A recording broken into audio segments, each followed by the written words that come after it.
At my own brother's award ceremony, security stopped me. "Sure, ma'am, you're not on the list." My brother, Ethan, smirked at his wife. "My sister is just a useless desk jockey. She should have married a real officer." He had no idea my desk job was about to save his life and destroy his pride on the exact same day.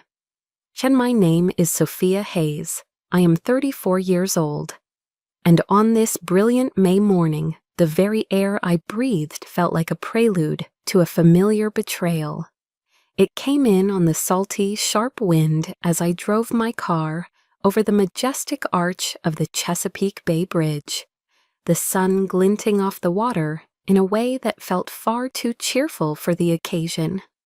Ahead lay the hallowed grounds of the United States Naval Academy, Annapolis, a place where the stoic red brick walls seemed to hum with whispers of honor, discipline, and a very specific, masculine brand of duty.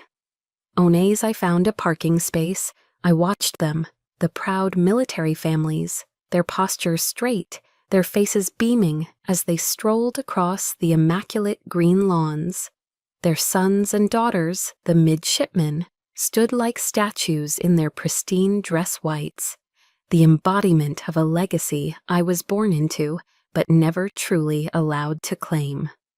A quiet, complicated knot of pride for my younger brother Ethan tightened in my chest.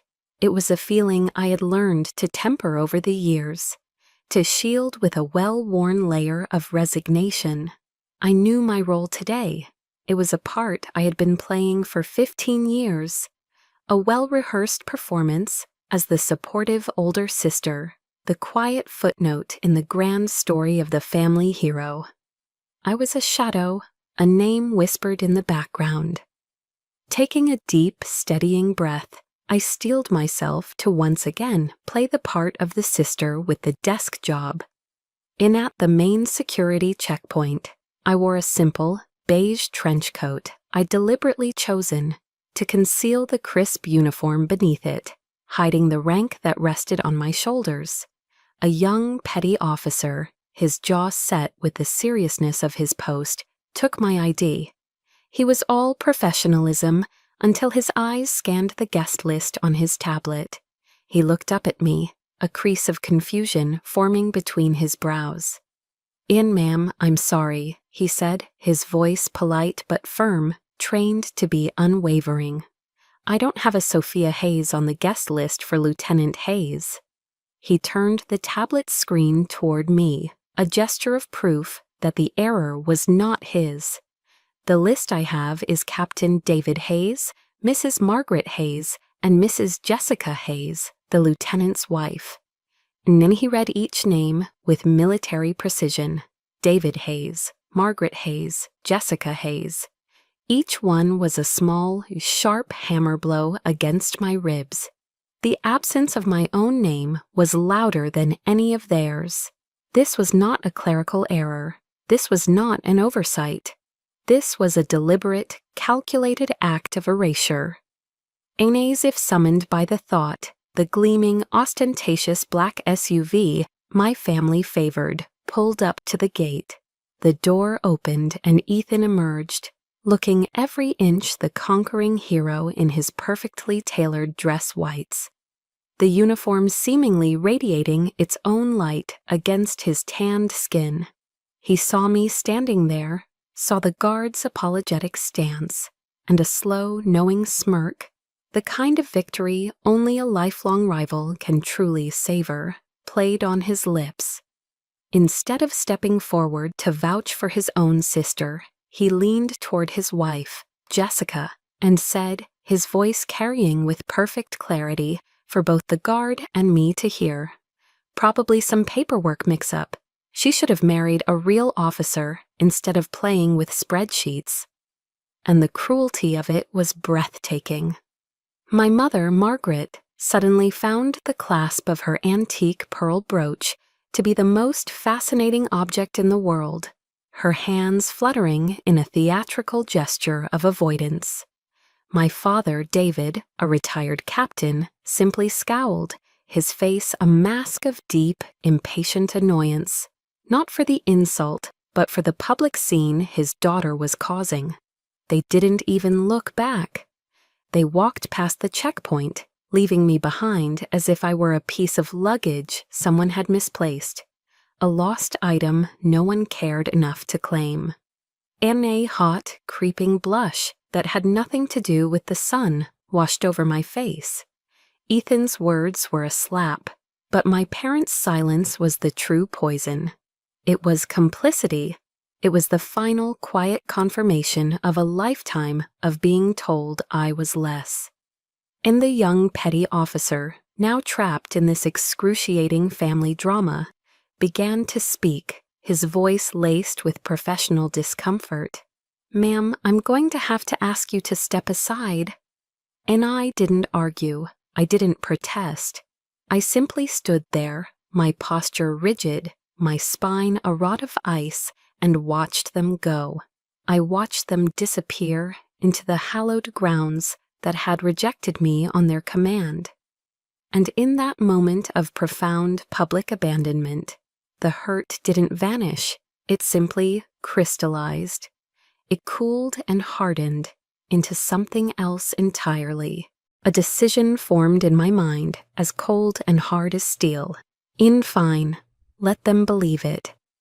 A dangerous calm settled over me.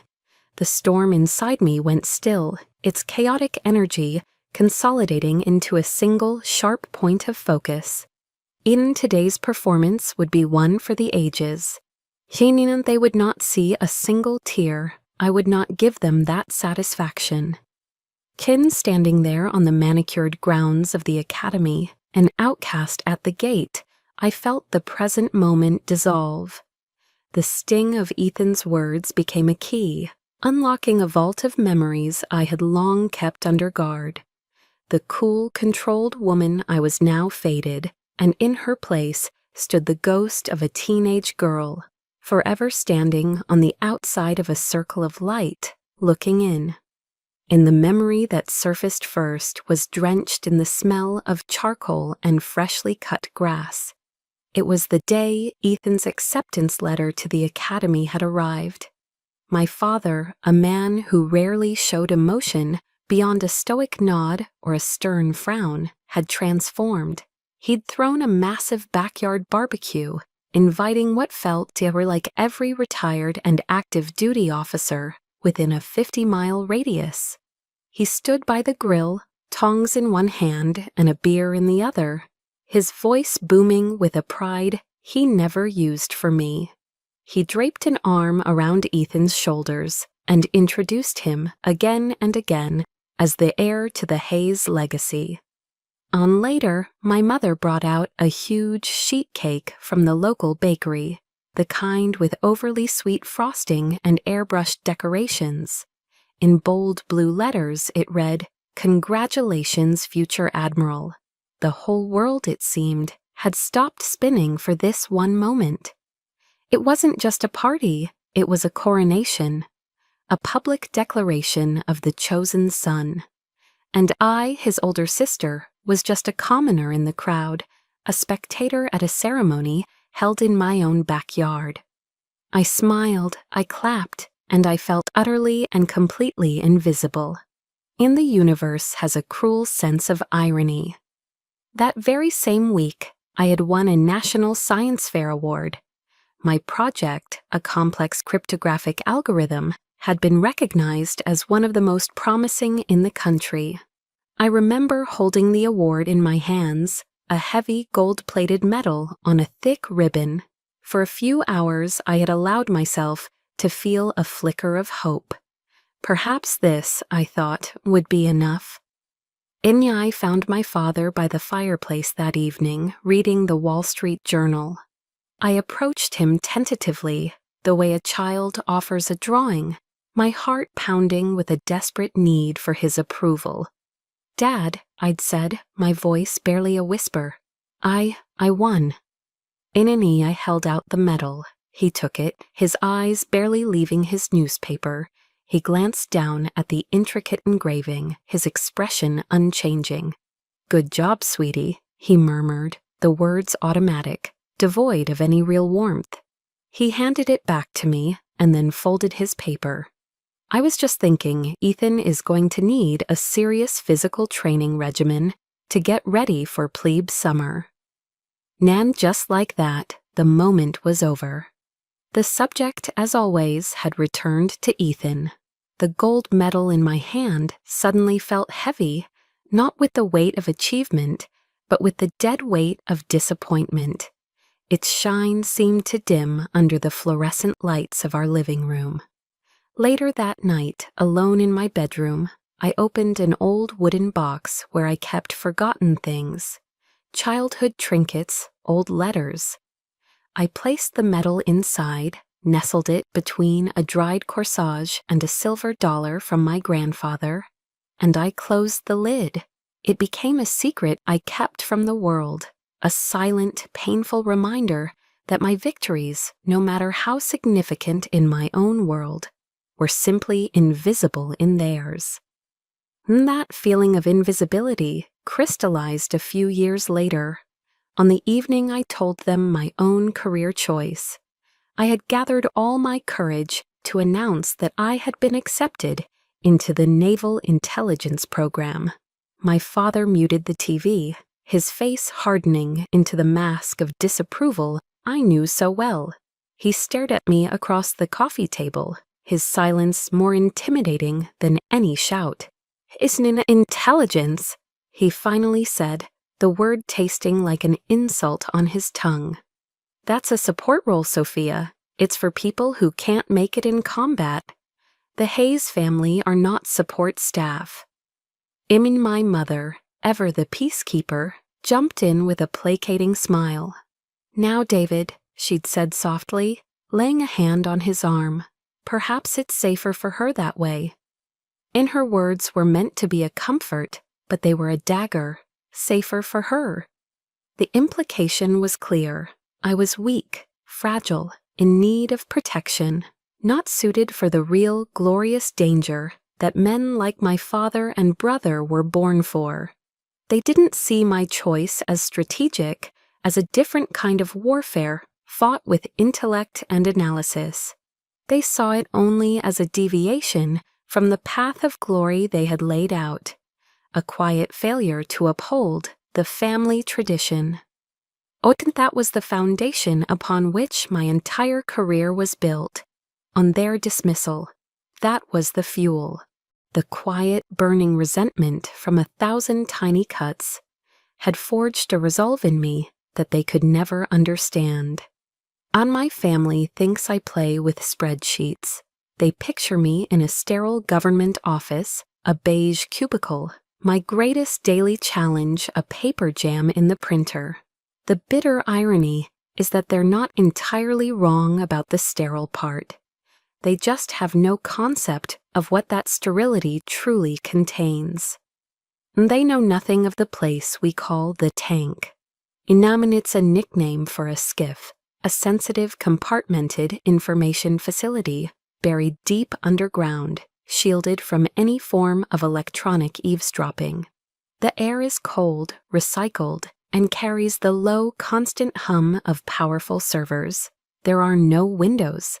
The only light comes from the giant, curved wall of screens in front of me, a mosaic of glowing maps, drone feeds, and cascading lines of code. This was my office. This was my battlefield. Sis and I remember one particular night, a Tuesday that bled into a Wednesday. The air in the tank was thick with a tension you could almost taste.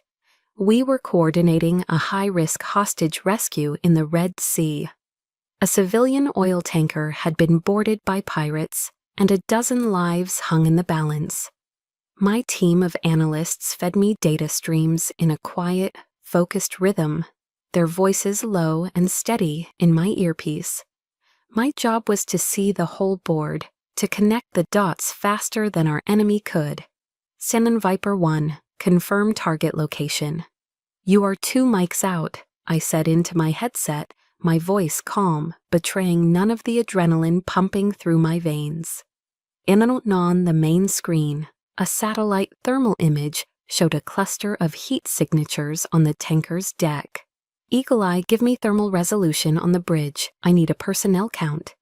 And the image sharpened. 7 hostiles, 12 hostages huddled together. The lives of a SEAL team, Viper 1, depended on my next series of commands, on my ability to process and predict. This wasn't a spreadsheet. This was a high-stakes chess match where the pawns were human lives, and I was the one moving the most important pieces across the board. It was in that moment of peak concentration, as I was about to give the green light, that my personal cell phone, tucked away in my pocket, vibrated. It was a jarring, unwelcome intrusion from another world. For a split second, I considered ignoring it, but protocol was protocol. I pulled it out. It was a text from Ethan. In the message glowed on the small screen, a beacon of casual ignorance from a world away. Enjoying your weekend in D.C.? Hitting the museums, I bet? Don't work too hard on those reports, SIS. And I read the words, and a cold, bitter wave of irony washed over me.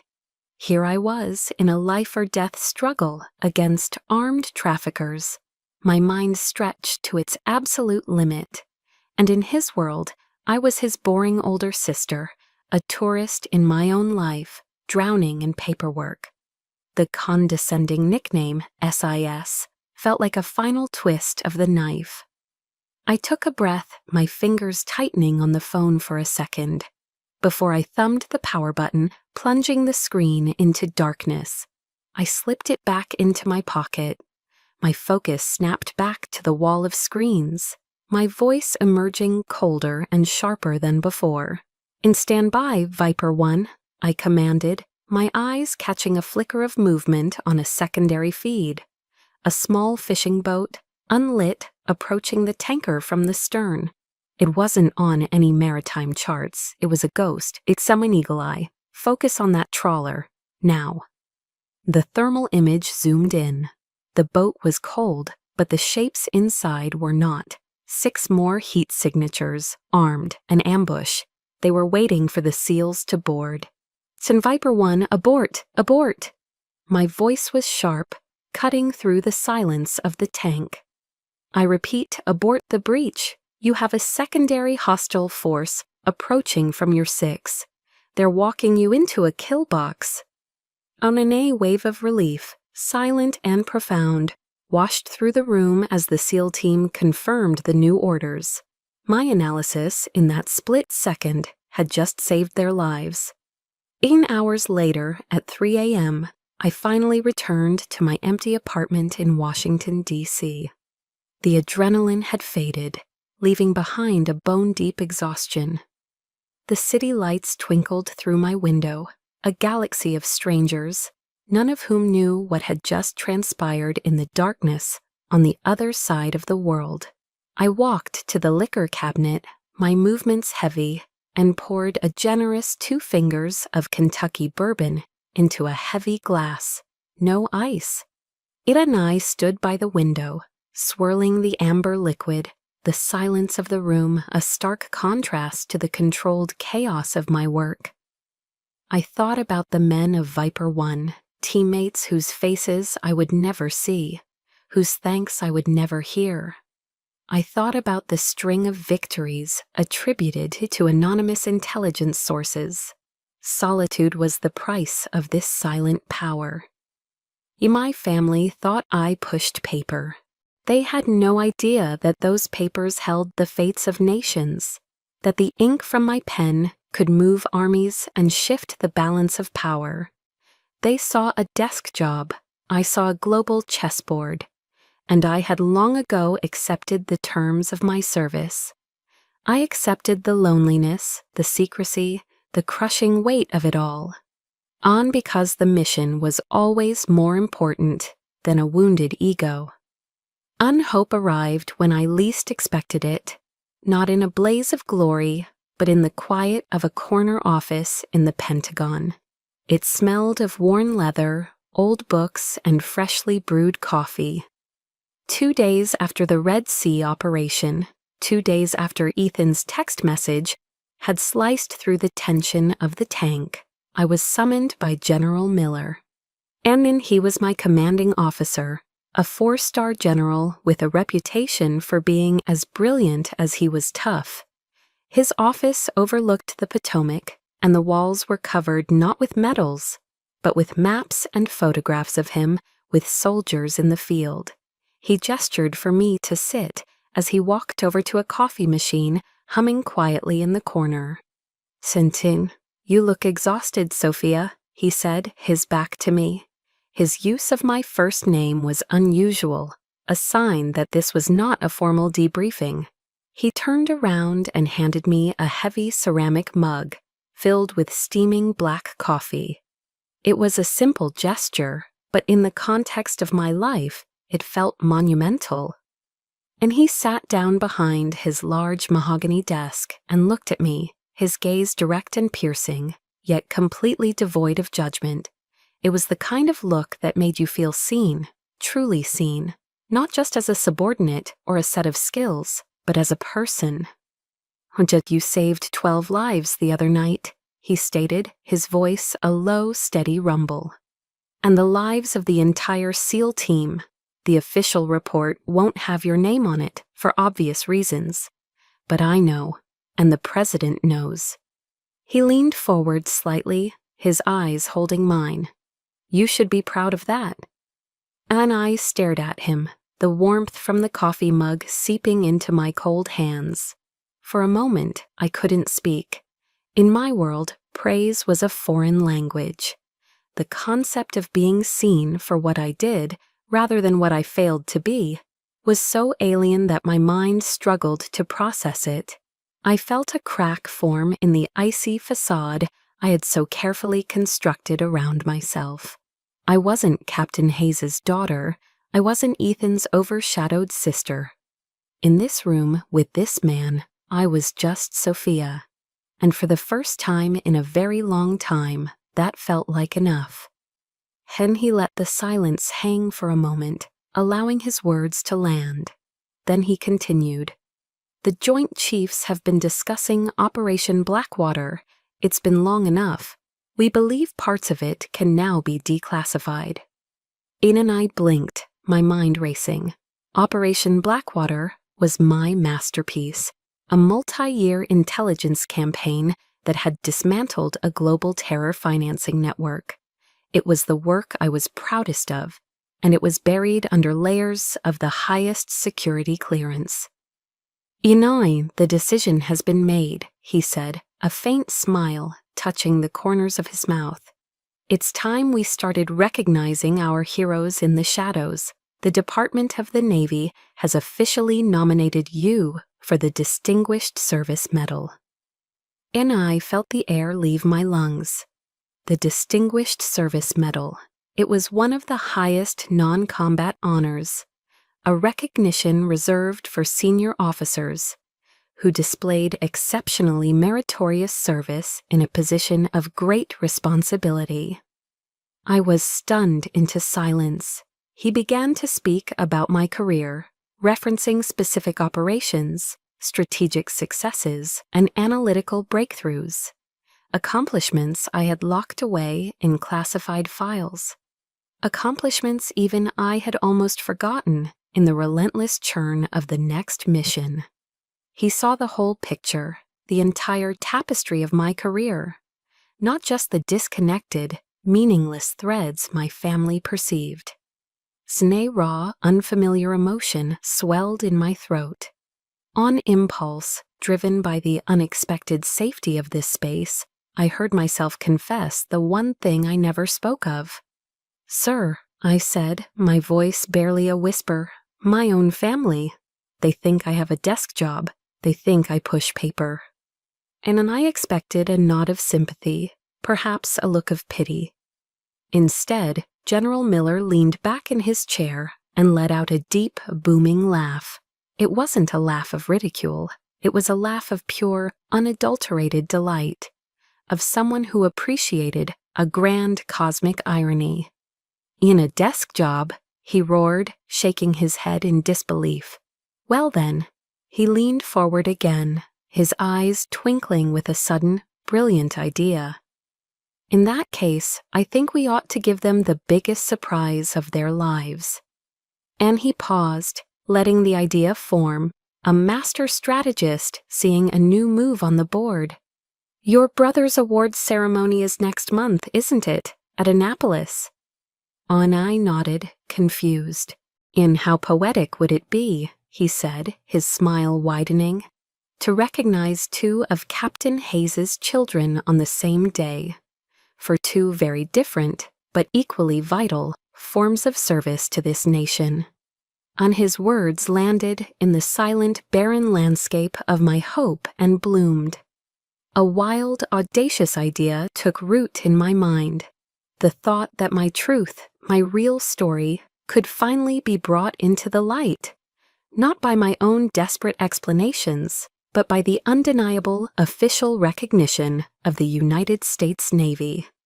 The thought was terrifying, and it was intoxicating.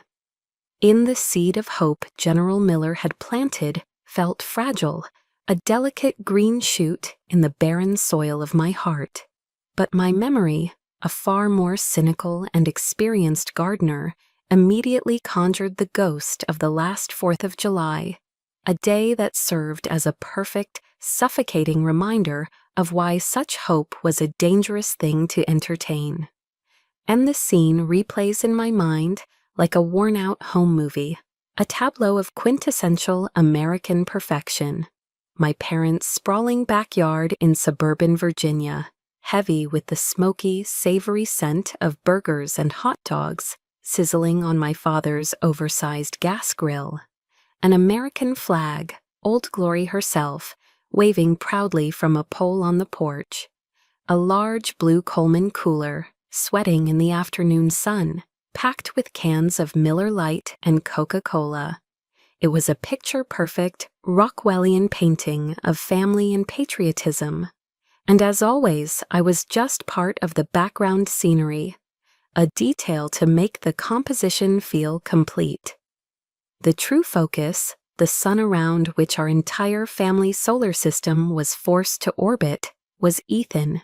He held court on the freshly stained deck, a beer in hand, regaling a rapt audience with a tale from his last deployment in the Persian Gulf.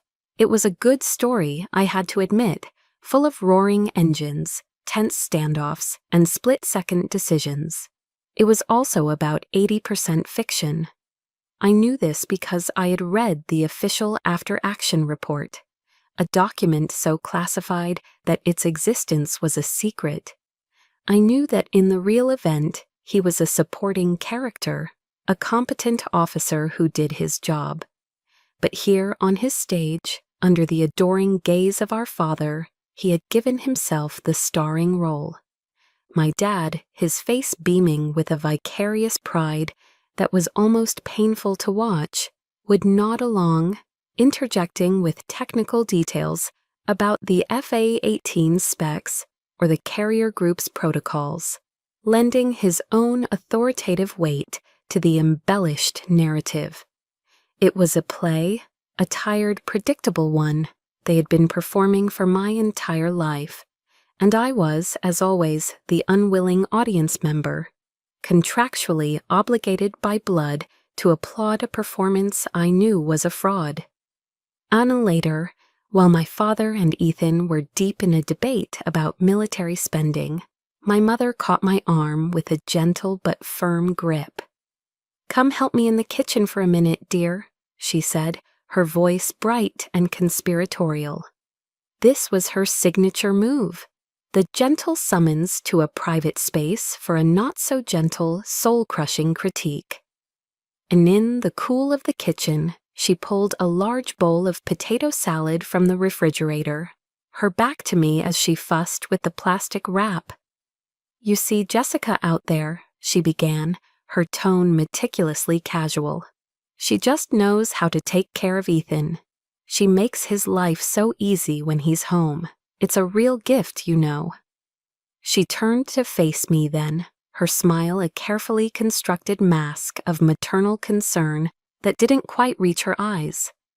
A career is a wonderful thing, Sophia. We're very proud of you, of course. But you mustn't forget about your own happiness." And I braced myself. I knew what was coming next. In my friend Carol from the book club, her son, Mark.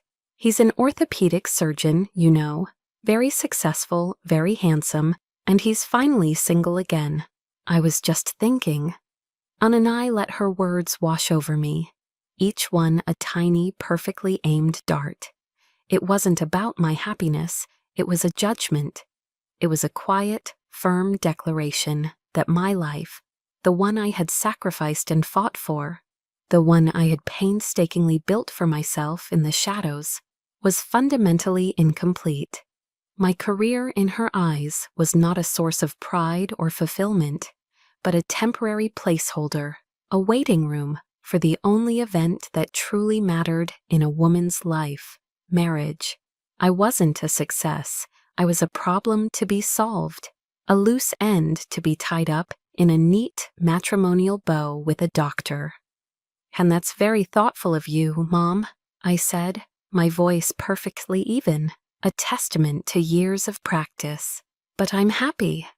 The lie felt thin and brittle in the air between us. When we returned to the patio, the sun was beginning its slow descent, casting long, dramatic shadows across the lawn. Ethan, now 3 beers in, was louder, his confidence amplified by the alcohol and the fawning audience. He spotted me, and with a boisterous laugh, draped a heavy, familiar arm over my shoulders. His gesture was a prelude to an attack disguised as brotherly affection. "And hey, sis," he said, his voice overly jovial. He pulled me a little closer, forcing the small group of his friends and our parents to pay attention. "I've been meaning to ask you." He paused for dramatic effect. "When are you going to put in for a transfer to a real position?" And the question landed in the suddenly quiet circle like a grenade.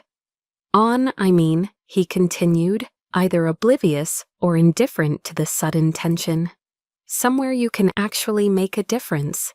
Must be pretty damn boring sitting in the Pentagon all day, pushing paper." And there it was, the annual public dismissal of my entire life's work. In front of everyone, he had reduced my career, my sacrifices, my secret victories, and crushing responsibilities to nothing. A boring, meaningless waste of time. He wasn't just asking a question, he was passing a verdict. And I felt it then. A wall of ice beginning to form around my heart. A defense mechanism I had perfected over decades. It started at my core and spread outwards, a cold, crystalline barrier against the casual, smiling cruelty of his words. On the outside, I held my own smile in place. It was a polite, placid, utterly empty expression. "Oh, and I like my work, Ethan," I said, my voice a perfect imitation of calm. But inside, behind that wall, I felt a fundamental shift. The ice, which for years had been just a shield, was now becoming something else. It was getting higher, thicker. It was no longer just a defense. It was becoming a fortress. And I knew, with a certainty that chilled me to the bone, that it was very, very close to reaching its peak. And have you ever had a moment where time seems to slow down, where the world narrows to a single, hyper-focused point of humiliation? That was me, standing at the gate, with the guard's polite, dismissive words hanging in the air. "Ma'am, I'm going to have to ask you to step aside." It's the politeness that makes it worse, isn't it? The professional, dispassionate tone that says, "This isn't personal, I'm just doing my job," when everything about the situation feels deeply, excruciatingly personal. My feet felt like they were cemented to the asphalt. I was an exhibit in a zoo of my own family's making, trapped in the spotlight of their casual cruelty. And then, through the thick, suffocating air, a new sound emerged. It was the quiet, confident purr of an engine you only find in a government-issued black sedan. The car glided to a stop beside us, and when the rear door opened, General Miller emerged. He was in his full dress uniform, and in the bright morning sun, the 4 stars on each of his shoulders seemed to burn with a light of their own. You know a leader when you see one. It's in the way they stand, the way they survey a scene in a single, all-encompassing glance. He saw me, frozen. He saw the flustered guard, and he saw my family watching from a distance. And he ignored them as if they were part of the landscape. His focus was a laser beam, aimed directly at me, and when he smiled, it was with a genuine warmth that melted a fraction of the ice around my heart. "In there you are, Admiral Hayes," he said, his voice carrying with an easy authority that could command fleets. We were about to send out a search party. The words didn't just break the silence, they shattered it. Admiral Hayes, and you could almost physically see the gears grinding and then stripping inside the young petty officer's head. The stern mask of professionalism didn't just crack, it disintegrated. His face cycled through a series of emotions with comical speed. First, blank confusion, then dawning comprehension, and finally, a wave of raw, unadulterated panic. His skin went pale.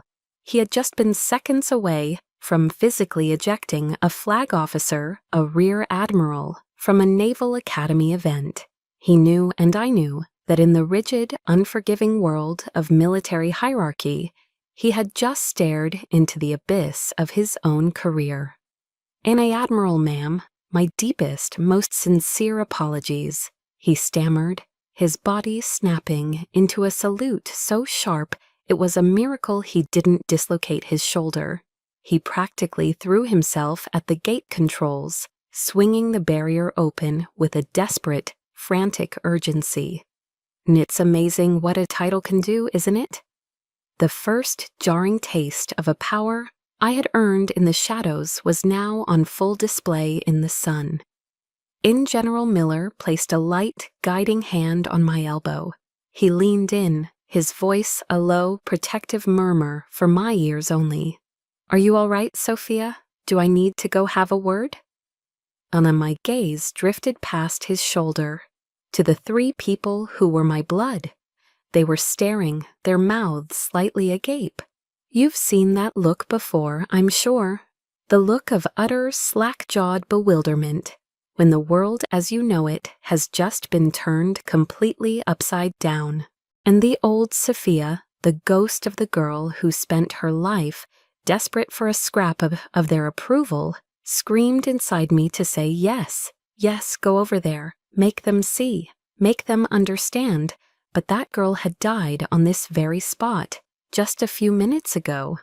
Itch and I turned back to the general, the fortress of ice around my heart now complete. I gave a single decisive shake of my head. My voice, when I spoke, was calm and colder than the recycled air in the tank. "That won't be necessary, General. Thank you." I let my eyes sweep over my family one last time. I have a feeling they'll figure it out on their own today. This was it, the crossroads. I wouldn't give them the satisfaction of a confrontation.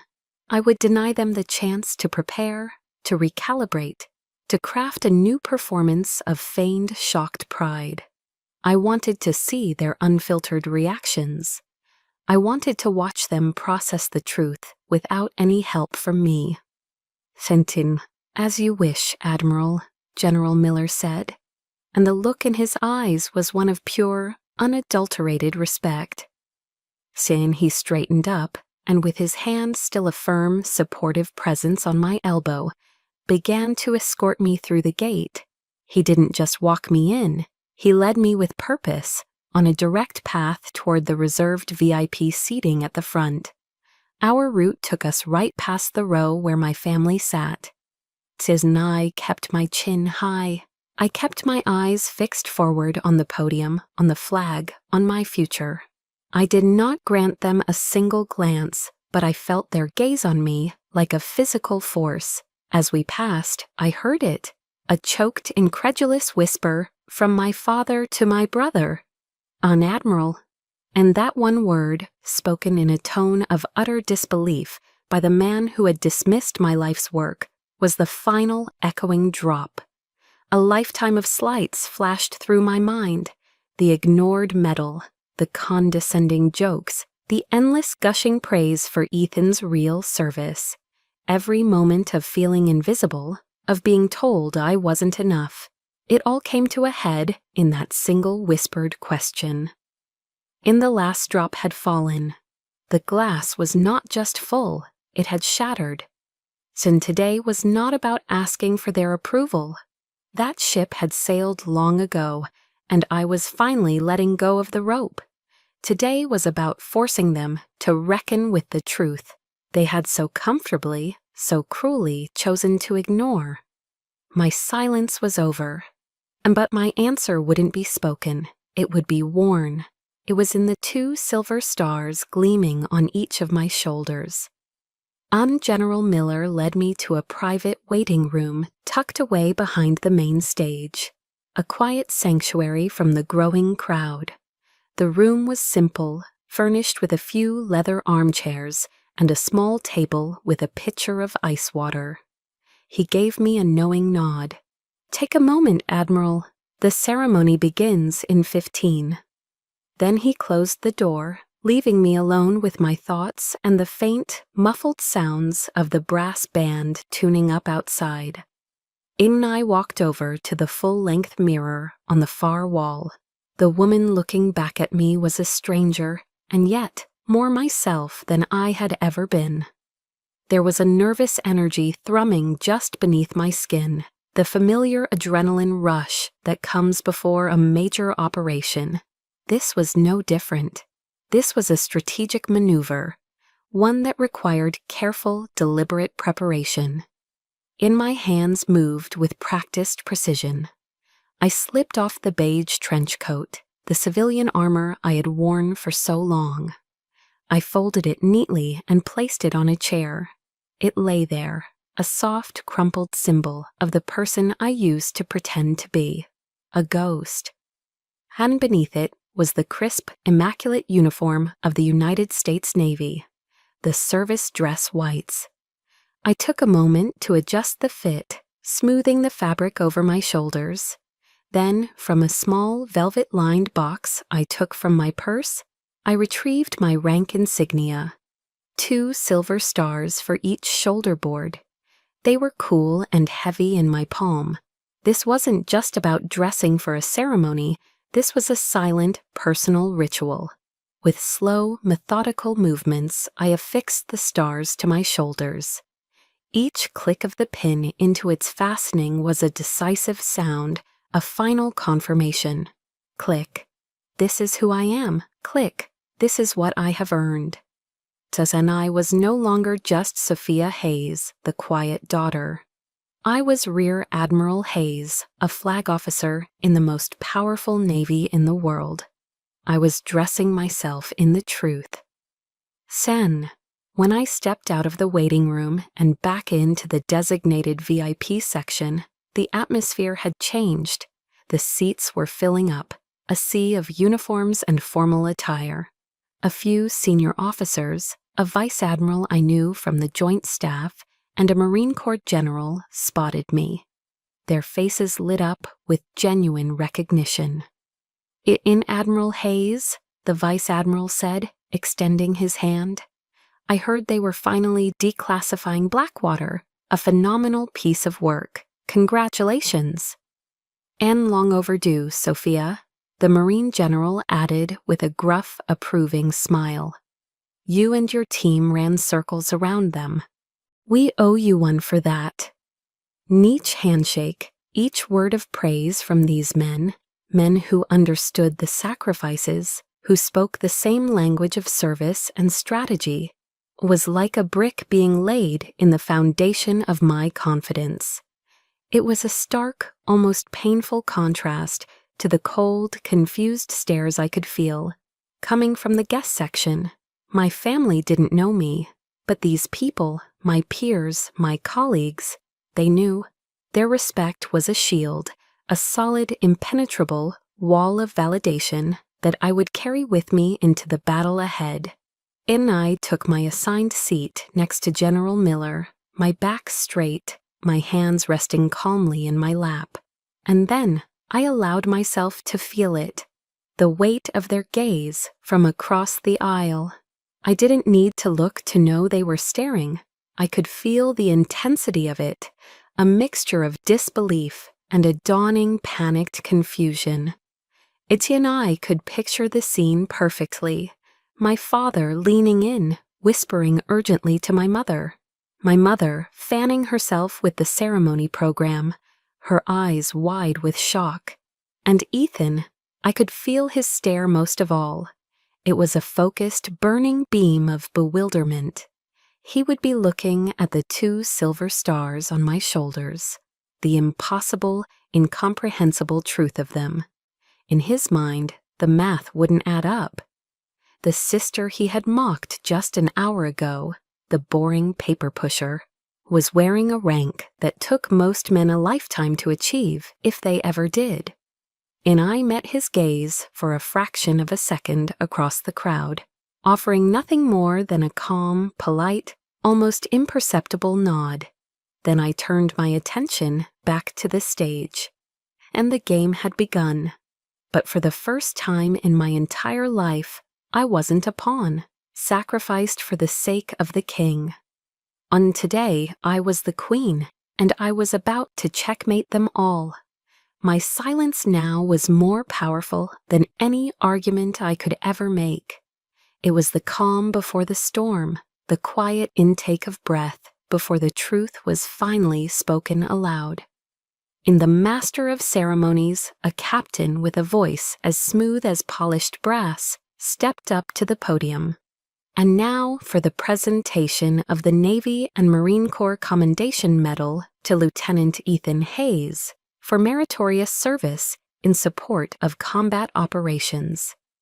And I watched, a silent observer in the front row, as my brother rose from his seat. He moved with the fluid, unshakable confidence of a man who has never had to question his place in the world. A man who has spent his entire life being told he was the hero of every story. He ascended the stage, accepted his medal with a practiced, humble dip of his head, and turned to the microphone as if he were born for the spotlight that now bathed him in a golden glow. And his acceptance speech was flawless, a masterclass in charm and filial piety. He thanked the Navy for the incredible honor, his commanding officers for their steadfast leadership. Then he turned his charismatic gaze toward our family.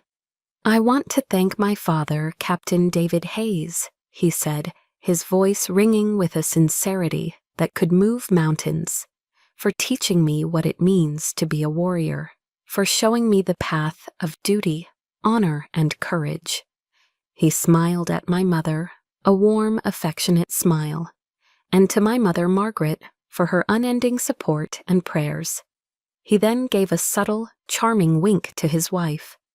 And of course, to my beautiful wife, Jessica, for being my rock, my anchor in every storm. And he paused then, a performer's trick, letting the weight of his gratitude settle over the room. His eyes swept across the audience, a king surveying his court.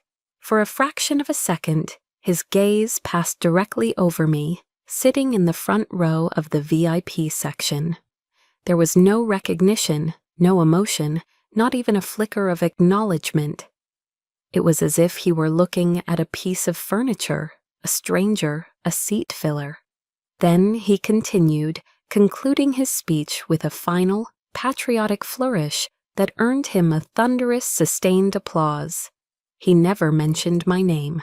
In that very public, very deliberate omission, in front of hundreds of his peers and our nation's most respected leaders, he had made his final definitive statement: "You do not exist." It was a deeper, more profound cut than any private insult ever could be. It was an erasure on a public record, a final declaration of my irrelevance. As he walked off the stage, soaking in the adoration, I felt the last faint flicker of any sisterly sentiment within me extinguish, leaving behind nothing but cold, hard clarity. And when the applause finally faded, General Miller did not return to his seat. Instead, with a quiet purpose that immediately drew every eye in the room, he walked to the podium. The entire auditorium, a moment ago filled with sound, fell into a sudden, expectant silence. A 4-star general going off script was an event in itself. "And ladies and gentlemen," he began, his voice commanding the air, a low rumble that needed no amplification to reach the furthest corners of the hall. "We have a special, unscheduled addition to today's ceremony, a recognition that for paramount reasons of national security has been kept secret from the public until this very moment." A low, intrigued murmur rippled through the crowd. I saw Ethan, now back in his seat, lean over and whisper to my father, a confused frown creasing his brow. And General Miller continued, his words painting a vivid picture for the captivated audience. "We often and rightly honor the heroes we can see, the war fighters on the front lines, the pilots in the sky, the sailors on the seas. But there is another kind of hero, one who serves in the deepest shadows of the world, one whose victories are not measured in territory gained, but in tragedies averted, in lives saved. Their battlefield is a global network of whispers, data, and secrets." On the air was now thick with anticipation. The audience was leaning forward in their seats, completely under his spell. "On it today," the general boomed, his voice resonating with a fierce pride. "We have the distinct honor of finally recognizing the commander of the now declassified Operation Blackwater, one of the most successful and critically important intelligence operations in the modern history of the United States Navy." Eric and I could hear my father's voice, a hoarse, confused rasp carrying across the aisle. "Blackwater? What the hell is Blackwater?" And then General Miller's gaze lifted from the crowd, sweeping over the rows until it landed directly on me. He held my gaze, a spotlight in human form, and a small, almost imperceptible smile touched his lips. "So, ladies and gentlemen, it is my profound honor and my personal privilege to ask her to the stage, Rear Admiral Sophia Hayes." And for a single, solitary heartbeat, there was nothing, absolute, deafening silence. The world seemed to hang, suspended in a universe of stunned disbelief. And then, like a brush fire, a wave of whispers swept through the auditorium. "Admiral? Hayes? Did he say a rear admiral?" And I rose from my seat. And as I did, something extraordinary, something beautiful happened. Every single uniformed person in that room, from the youngest ensigns in the back rows to the most decorated captains and generals in the front, rose to their feet as one. It wasn't planned, it wasn't coordinated. It was a reflex born of instinct, protocol, and a lifetime of ingrained discipline. It was respect. A cascading wave of white and blue uniforms, standing in silent, stunned deference. All except for 3 people. And my family remained seated, frozen in their chairs, as if a gorgon had turned them to stone. They were a tiny, isolated island of shock in a vast, rising sea of honor. My father's face was a mask of pure, slack-jawed incomprehension. My mother's hand was pressed hard against her mouth, her eyes wide with a dawning horror that was almost theatrical. And Ethan's face was ashen. The confident, golden boy tan had vanished, replaced by a pale, sickly, almost green pallor. Jan and I walked toward the stage. Each step was steady, deliberate, confident. I could feel the weight of my own power, the quiet, immense authority I had carried in secret for so long. I was no longer a shadow. I was walking into the light. And on the stage, General Miller took the Distinguished Service Medal from its rich velvet-lined box. As he pinned the prestigious medal to my uniform, he leaned in, his voice a low whisper meant only for me. "Time to tell your story, Admiral." On he turned back to the microphone, but he did not simply read the official, dry citation. He told the story. And he spoke of the youngest rear admiral in modern naval history, a ghost who had commanded a global intelligence network from the deepest parts of the shadow world. He spoke of strategic victories that had averted regional wars, of intel that had directly saved the lives of over 5,000 civilians in a single year. He painted a picture of a new kind of warfare, fought not with guns but with intellect. And then he delivered the final, devastating, perfectly aimed blow. "And just last year," he said, his voice ringing with emphasis, with purpose. "It was actionable intelligence gathered and analyzed in real time by Admiral Hayes's unit that directly resulted in a U.S. destroyer being saved from a catastrophic, coordinated anti-ship missile ambush in the Persian Gulf." And I let my eyes drift from the general, from the cheering crowd, to my family, and I watched the truth detonate in their faces. My father looked like he had been physically struck, his body rigid, his eyes seeing something far away, replaying a history he never knew. My mother let out a small, strangled gasp, her knuckles white where her hand was pressed to her lips. But it was Ethan's face I will remember for the rest of my life. The blood drained from it completely. The confusion was gone, replaced by a sickening, horrifying dawn of absolute comprehension. And he knew exactly which destroyer that was. It was his.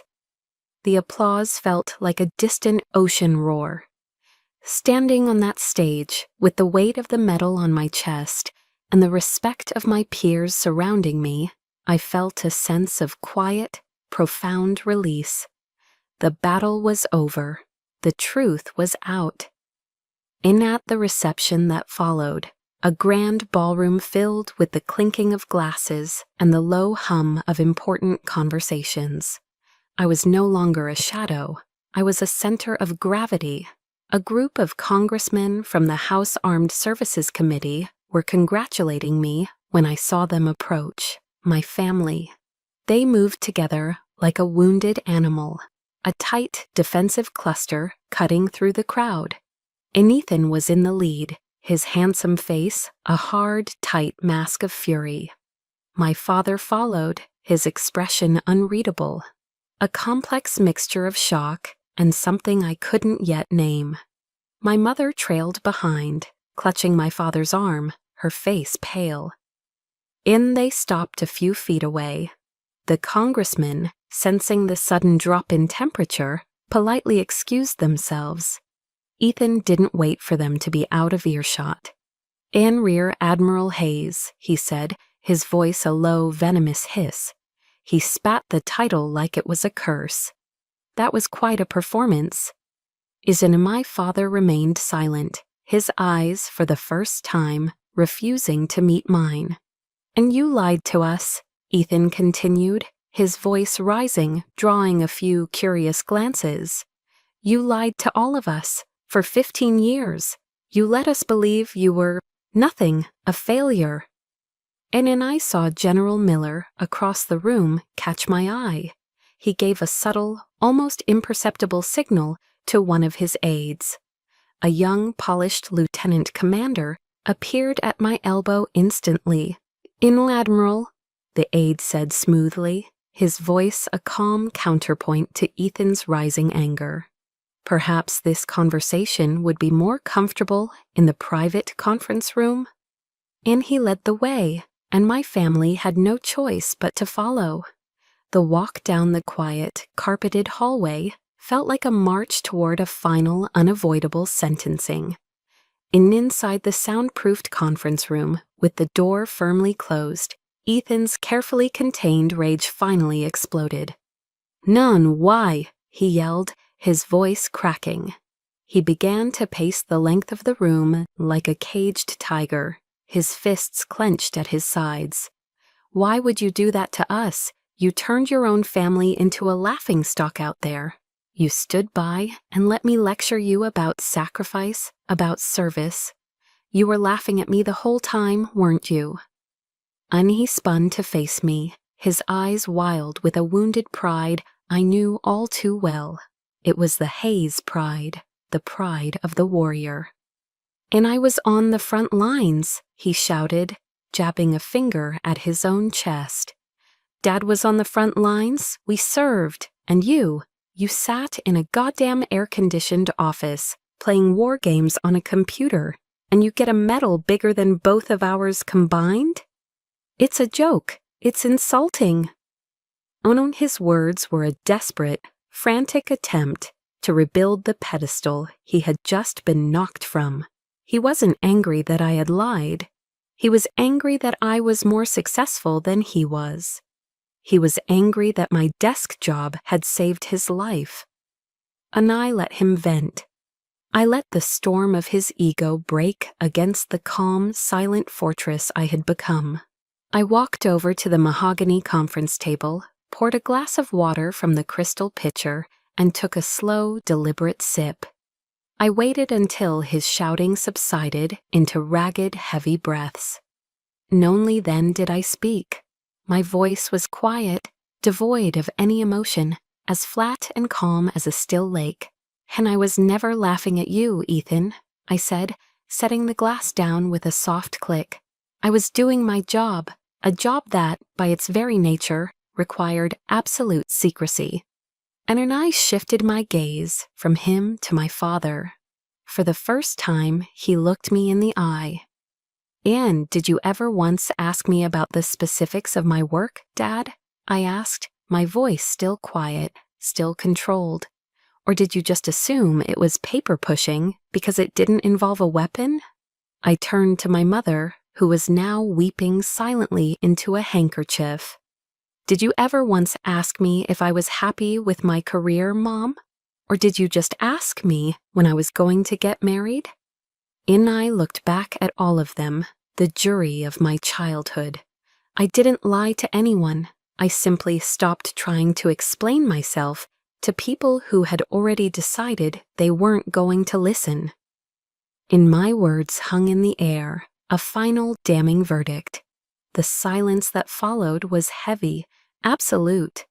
My father, the indomitable Captain David Hayes, seemed to shrink before my eyes. He bowed his head, and in that moment, for the first time in my life, he looked old. He looked defeated. And just then, the sharp, distinct ring of my encrypted satellite phone cut through the silence. It was a sound that meant only one thing: duty calls. I glanced at the screen, then back at the shattered remains of my family. "How do I have to take this?" I said, my voice crisp and professional again. "It's a call I can't miss."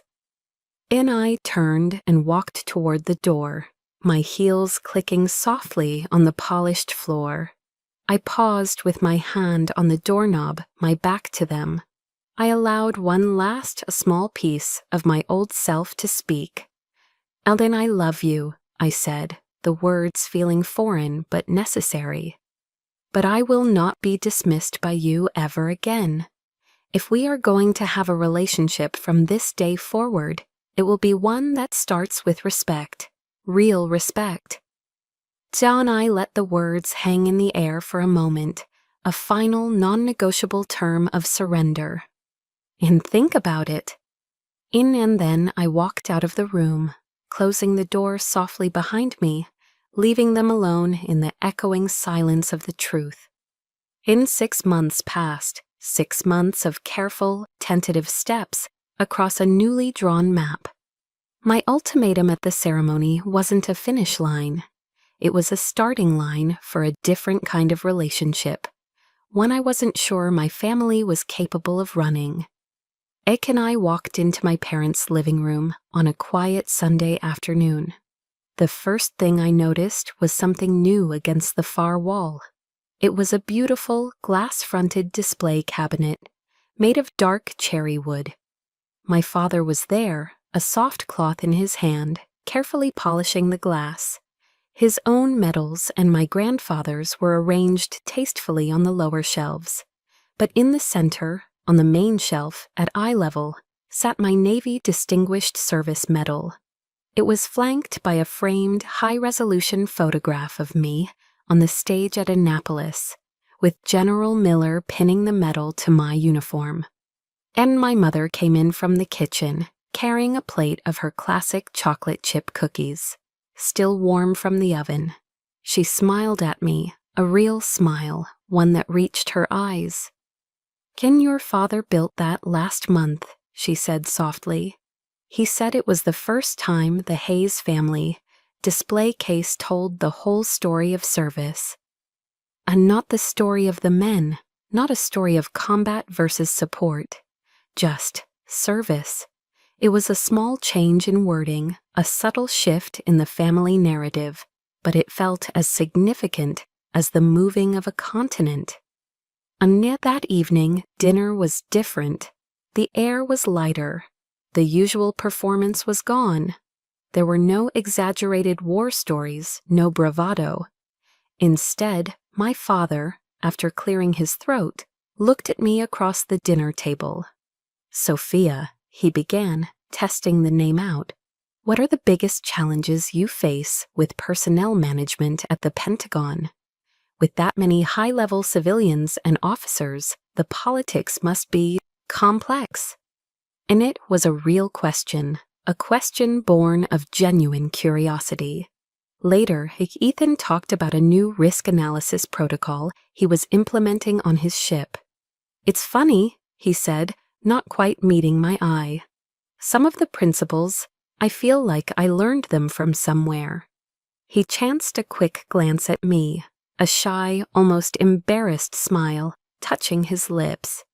It was his way of acknowledging my world, of admitting its value without having to say the words directly. And then, my mother raised her wine glass. "A toast," she said, her voice clear and steady. "Not to the men of the family, but to the strength and intelligence of all the Hayes children, in all their forms." We all clinked glasses. The oppressive, competitive tension that had defined every family meal I could remember was gone, replaced by a quiet, fragile, but very real warmth. And after dinner, Ethan and I found ourselves on the old wooden swing on the back porch, a place where we'd spent countless childhood summer evenings. For a long time, we just sat in a comfortable silence, listening to the chirping of the crickets.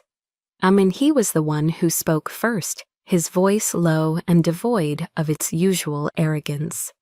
"I'm sorry, Sophia," he said, his eyes fixed on the dark tree line at the edge of the yard. "The way I treated you, the things I said about your work, it was never about you. It was about me." And he took a shaky breath. I needed to be the hero. I needed it, to feel like I was living up to Dad's expectations, to the family name. I was so insecure that I couldn't stand to see that you had found your own way, a way that I didn't understand. And his confession was a balm, a healing medicine for a wound I didn't even know was still bleeding. And I felt a real smile, a genuine, unforced smile, spread across my face. "Thank you for saying that, Ethan," I said softly. I looked out at the yard, at the fireflies beginning to blink in the twilight. For the longest time, I thought I needed this family's approval to feel whole. I thought my value was something you all had to give me. And I placed a hand over my own heart. But all those years of being misunderstood, they taught me something more important. My worth isn't determined by anyone else. It's right here. It always was. I looked at him. Having you all finally see it, that's a gift, a wonderful gift, but it's not a prerequisite anymore.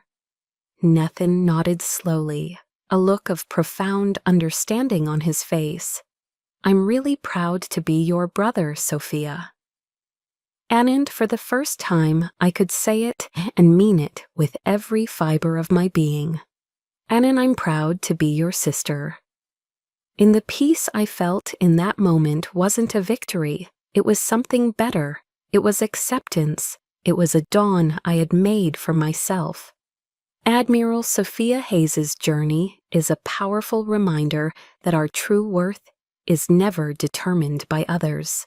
Perhaps her story brought to mind a moment in your own life, a time you had to draw a line in the sand, or when you realized your peace of mind was non-negotiable. Then we believe those moments deserve to be honored. If you've ever felt like Sophia, let us know in the comments below. For more stories that empower and validate, subscribe to Chosen Revenge, where a new story is always waiting to honor yours. Your experience matters here. Hakis Ensoi Hun.